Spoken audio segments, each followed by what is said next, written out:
Շնորհակալություն ազգային ժողովի մեծարգո նախագահ, հարգելի գործընկերներ, Հայաստանի Հանրապետության սիրելի քաղաքացիներ։ Նախոսքս ուզում եմ սկսել շնորհակալությամբ Հայաստանի Հանրապետության քաղաքացիներին։ Սիրելի քաղաքացիներ, չնայած այն ամբողջ ինֆորմացիոն տերորին, չնայած այն միլիոնավոր, տասնյակ միլիոնավոր, հարյուրավոր միլիոնավոր դոլարներին, որոնք այս ընտրությունների ընթացքում բաժանվեցին ընտրակաշառքի տեսքով, որոնք գործածվեցին ձեր կամքը գնելու, ձեր կամքը կոտրելու վրա, դուք միևնույնն է թույլ չտվեցիք, որ դա տեղի ունենա։ Դուք չկոտրվեցիք, դուք չվաճառեցիք ձեր պետությունը, դուք չվաճառեցիք ձեր խիղճը, շնորհակալ եմ եւ երախտապարտ եմ ձեզ դրա համար։ Ես ուզում եմ նաև ներողություն խնդրել Հայաստանի Հանրապետության քաղաքացիներից, որովհետև իմ կարծիքով մենք բավարար ջանք չգործադրեցինք նախապես այդ ամենը կանխելու համար, որտեղ գուցեև մեր զգոնությունը փոքր-ինչ բթացել էր եւ մենք չէինք սպասում, որ որոշ խմբեր կփորձեն այդ ճանապարհով, այդքան բացահայտ, այդքան մեծ գումարների ներհոսք ապահովելով եւ այդպիսի միջոցների դիմելով Հայաստանում վերացնել ժողովրդավարական կարգերը։ Ներողություն եմ խնդրում, սիրելի քաղաքացիներ ձեզնից, բայց խոստանում եմ, որ այդ ուղղությամբ աշխատանքները մենք արդեն սկսել էինք ընտրությունների հենց հաջորդ օրվանից օրենսդրական փոփոխությունների տեսքով եւ վստահաբար կշարունակենք 9-րդ գումարման խորհրդարանի աշխատանքների ընթացքում։ Սիրելի քաղաքացիներ, նախորդ տարիների ընթացքում մենք մի շարք հաջողություններ ենք ունեցել, մենք ֆանտաստիկ հաջողություններ ենք ունեցել նախորդ տարիների ընթացքում։ Մենք նվազագույն կենսաթոշակը, սիրելի քաղաքացիներ, ուղղակի ողորմելի 16000 դրամից հասցրել ենք 46000 դրամի, գումարած եւս 10000 բոնուսային 20%-ի ձևաչափով։ Մենք եռապատկել ենք, կարելի ասել, կամ քառապատկել ենք նույնիսկ նվազագույն կենսաթոշակը, սիրելի քաղաքացիներ։ Մենք միասին կառուցել ենք հարյուրավոր դպրոցներ ու հարյուրավոր մանկապարտեզներ, սիրելի քաղաքացիներ։ Մենք անճանաչելի ենք դարձրել Հայաստանի Հանրապետության ճանապարհային ցանցը։ Ցանկացած մեկ օրինակ, ով նույնիսկ ընտրական туриզմի շրջանակներում 2018-ից հետո առաջին անգամ եկել է Հայաստան, կփաստի, որ Հայաստանի Հանրապետության ճանապարհները, ենթակառուցվածքներն առհասարակ ուղղակի անճանաչելի են։ Ուղղակի անճանաչելի են։ Մարդիկ հիմա Երևանի կենտրոնից նստում են մեքենա ու ուղիղ ասֆալտով գնում հասնում են մինչև իրենց հայրենի կամ պապական գյուղի կենտրոն։ Նման բան ուղղակի ֆիզիկապես չի եղել։ Չի եղել, սիրելի քաղաքացիներ։ Ես հիշում եմ, օրինակ, մենք մեր ուսանողական տարիներից, որ ընկերներից մեկի մեքենայով մի տեղ էինք գնում, ուղիղ տեղ ասֆալտ էինք ման գալի, երաժշտությունը որ բարձրացնեինք, որ մի քիչ հաճելի այդ process-ը զգայինք, ինչա նշանակում ուղիղ ասֆալտի վրայով մեքենայով ընթանալ, լավ երաժշտություն լսելով։ Սիրելի քաղաքացիներ, ես վստահ եմ, որ դուք տեսել եք կայացած Երևանի Հանրապետության հրապարակում տեղի ունեցած զորահանդեսը։ Սիրելի քաղաքացիներ, դուք տեսել եք, թե ինչ զինատեսակներ ենք մենք ձեռք բերում։ Այս ամբիոնից շատ են նախկին քաղաքական իշխանությունների ներկայացուցիչները խոսում ինչ-որ տոննաներով զենքերի մասին, ինչ-որ անհասկանալի բաների մասին, ամեն ինչի մասին, բացի բուն զենքերից։ Դուք այդ օրը զենքեր եք տեսել։ Դուք այդ օրը տեսել եք իրապես զենքեր, որոնք իրենց զորահանդեսների ընթացքում կարող են ցուցադրել ՆԱՏՕ-ի ամենաուժեղ բանակներ ունեցող երկրներն անգամ։ Աշխարհի առաջատար հրետանային միջոցներ եք դուք տեսել այդ օրը։ Դա մեր ձեռքբերումն է, միասին, մեր եւ ձեր, սիրելի քաղաքացիներ։ Դուք տեսել եք այդ օրը Հայաստանի Հանրապետությունում արտադրված անօդաչու թռչող սարքեր։ Անօդաչու թռչող սարքեր, ես ուզում եմ ձեզ հիշեցնել, որ 2016 թվականին Հայաստանի Հանրապետության Պաշտպանության նախարարության բարձրագույն ղեկավարությունում մարդիկ տարբեր ասում էին, որ անօդաչու թռչող սարքն ինչա, որսորդական հրացանով էլ լինի կգցենք։ Դա էր մոտեցումը։ Հիմա մենք արտադրում ենք, Հայաստանի Հանրապետությունը արտադրում է անօդաչու թռչող սարքեր, հետախուզական, հարվածային, հետախուզահարվածային, արտադրում է Հայաստանի Հանրապետությունը։ Ու այսպես մի շարք դրական բարեփոխումներ, որոնք բոլորը թվելու համար ինձ հատկացված ժամանակը միանշանակ կարող եմ ասել, որ չի հերիք, սիրելի քաղաքացիներ։ Բայց այդ ամեն ինչից էլ ավելի վեր ու էլ ավելի կարևոր միանշանակ օգոստոսի 8-ին 2025 թվականի ստորագրված խաղաղության համաձայնագիր, որը իմ կարծիքով մեր ձեռքբերումների թագն է ու հենց նաև դրա ու առհասարակ խաղաղության գործընթացի շնորհիվ է, որ այսօր այս ամբիոնից կարող ենք հայտարարել, որ 2 օրացուցային տարուց ավել է արդեն, որ Հայաստանի Հանրապետության սահմաններին հակառակորդի կրակոցից զինվոր չի զոհվում։ Մենք առավոտները վեր չենք կենում ու լրահոսը թերթելից հենց միանգամից անկախ մեր քաղաքական հայացքներից իդեպ սրտներս կախ չի ընկնում ու մենք առհասարակ, չգիտեմ, այդ ողբերգությունը չենք տեսնում, որ հակառակորդի կրակոցից զոհվել է զինծառը։ Ու սա կարևորագույն ձեռքբերումն է, որի համար ես ու մեր քաղաքական թիմը առհասարակ հպարտ ենք։ Սիրելի քաղաքացիներ, իհարկե այս ամեն ինչը նշեցի, այս ամենը բնականաբար թե դուք, թե մենք, թե բոլորս առաջին հերթին կապում ենք մեր գործադիր իշխանության հետ, բնականաբար վարչապետ Նիկոլ Փաշինյանի գլխավորությամբ։ Ու այդպես էլ կա, որտեղ այս աշխատանքները ինչը որ թվեցի, ընդհանուր միջև համաձայնագրի ստորագրումը, այդ ամեն ինչը արվել է գործադիր իշխանության եւ գործադիր իշխանության ղեկավարի Նիկոլ Փաշինյանի գլխավորությամբ եւ ձեռամբ։ Բայց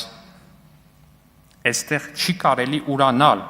8-րդ գումարման խորհրդարանի դեր։ Ես շատ լսեցի թե ընդդիմադիր, թե նաև իմ թիմակից գործընկերների խոսքերն եմ ասում, որ 8-րդ գումարման խորհրդարանը շատ ցածր վարկանիշ է ունեցել, եւ դա ճիշտ է։ Միանշանակ 8-րդ գումարման խորհրդարանը անասելի ցածր վարկանիշ է ունեցել։ Բայց թույլ տվեք մի ոչ պոպուլյար միտք ասել, իմ կարծիքով 8-րդ գումարման խորհրդարանը Հայաստանի Հանրապետության անկախությունից ի վեր պատմության ընթացքում ամենակարևոր խորհրդարանն է եղել։ 8-րդ գումարման խորհրդարանի ընթացքում է, խորհրդարանի աշխատանքների ընթացքում է, որ վերջնական լուծում է տրվել մի կարևոր հարցի, որն է մեր հայրենիքը։ Որն է մեր հայրենիքը։ 8-րդ գումարման խորհրդարանի աշխատանքների ընթացքում, որ տեղի է ունեցել, կարելի ասել առաջին լուրջ քաղաքական բանավեճը եւ առաջին լուրջ քաղաքական հակամարտությունը։ Միջև այդ տեղի ունեցածը մեր թիմակիցներ եւ նաեւ վարչապետը շատ հաճախ ասում են, որ մենք բոլորս եղել ենք դաշնակցության տարբեր թևերի ներկայացուցիչներ։ Եղել է դաշնակցություն ՀՀԿ, դաշնակցություն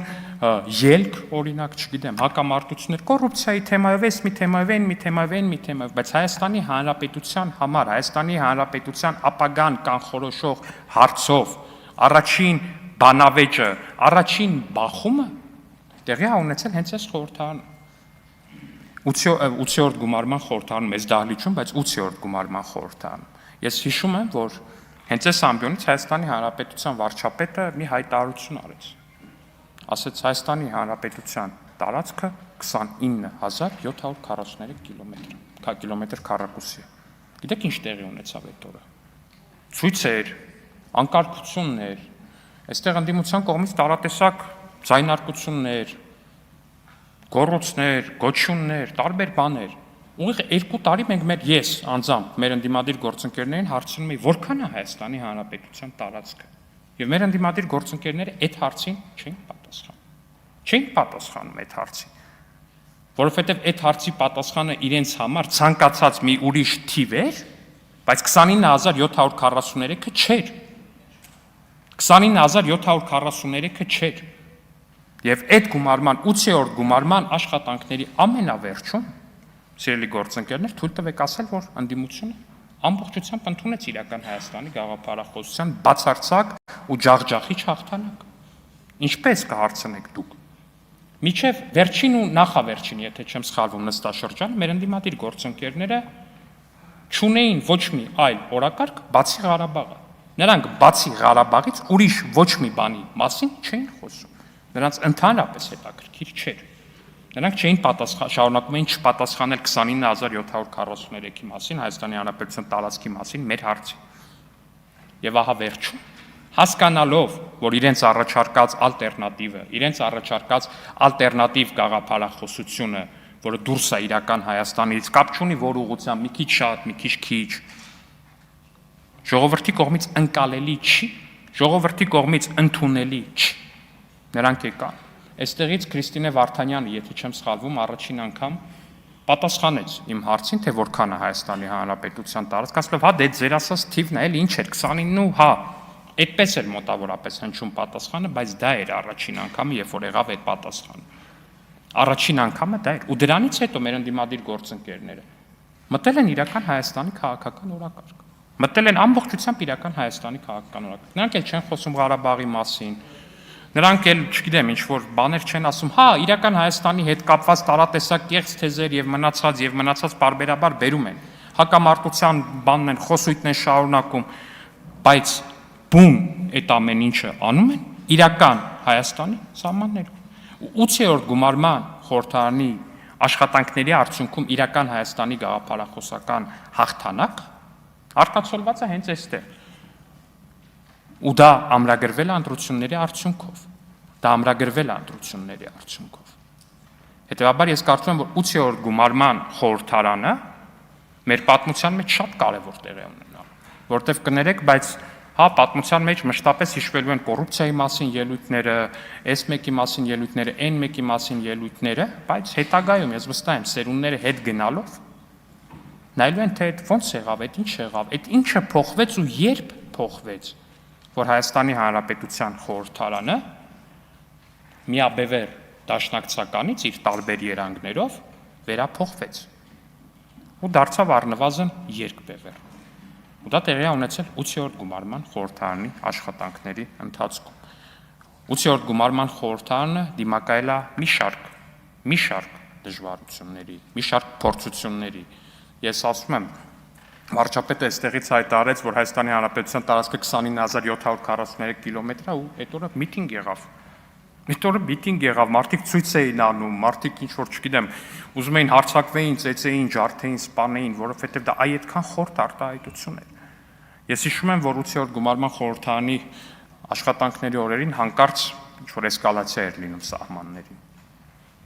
Մենք զոհեր էինք ունենում։ Ես հիշում եմ, թե ինչ ելույթներ էինք մենք լսում այստեղից։ Ես հիշում եմ, թե ինչ էի տեսնում մեր ընդդիմադիր գործընկերների աչքերում այդ օրերին, հիշում եմ նրանց ելույթները, հիշում եմ առհասարակ, թե ինչերի միջով ենք մենք անցել, ու այս կոնտեքստում ուզում եմ նաև շատ մեծ ու հոգաչափ շնորհակալություն հայտնել նաև Ազգային ժողովի նախկին նախագահ, իմ լավ ընկեր Ալեն Սիմոնյանին, որ 8-րդ գումարման խորհրդարանի իր առաջնորդությամբ այդ բոլոր փորձությունները հաղթահարվեցին։ Ծափարենք պարոն Սիմոնյանին, եթե դեմ չեք։